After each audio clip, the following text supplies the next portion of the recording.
You've done everything right. You tracked every dollar, cut back on the lattes, meal prepped like your life depended on it. Your budget spreadsheet is a work of art. So why do you feel more stressed about money than ever before? Why did you just blow $300 on stuff you don't even remember buying? Here's the uncomfortable truth nobody talks about. Sometimes the budget itself is the problem. Welcome back to Forgotten Finance, where lost money lessons come back to life. Today, we're exploring how over-budgeting can actually sabotage your financial success. Let's start with something that sounds crazy. Being too strict with your budget can make you worse with money. I know. Every finance guru tells you to budget down to the penny, to account for every transaction, to know exactly where each dollar goes. And they're not entirely wrong. But here's what they don't tell you.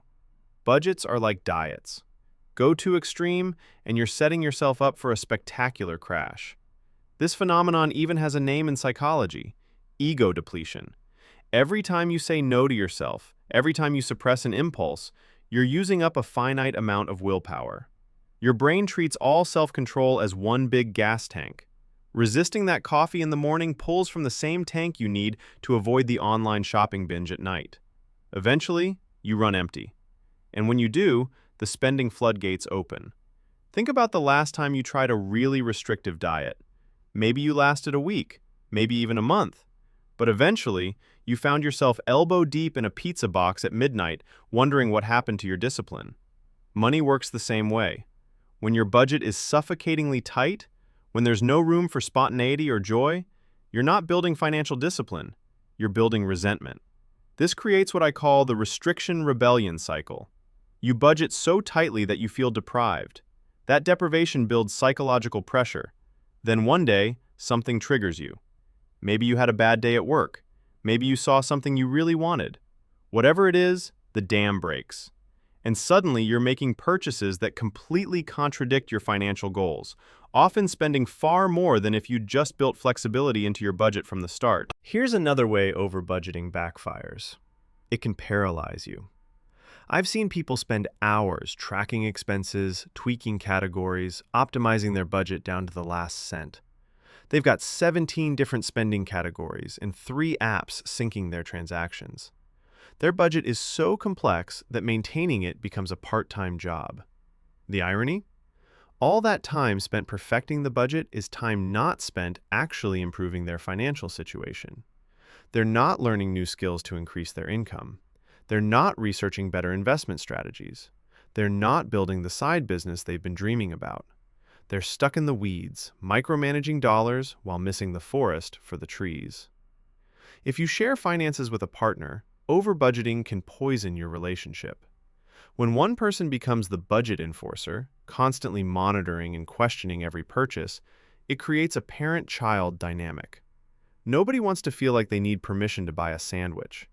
This breeds resentment, secrecy, and separate hidden accounts. The budget that was supposed to secure your financial future ends up threatening your relationship instead. So what's the solution? It's not to abandon budgeting entirely. It's to budget smarter, not harder. Build in a guilt-free spending category. Give yourself permission to spend money on things that bring you joy, even if they're not necessary. A budget should be a tool for freedom, not a prison. Focus on the big wins instead of penny-pinching everything. Getting your rent or mortgage payment lower by moving or refinancing matters infinitely more than agonizing over whether you spent $3 or $5 on coffee. Automate what you can. Set up automatic transfers to savings and investments, so the money disappears before you can overthink it. Most importantly, treat your budget as a living document. Life changes. Your needs change. Your budget should evolve too. Check in monthly, adjust as needed, and don't beat yourself up when things don't go perfectly. Progress, not perfection. The forgotten lesson here is one of balance.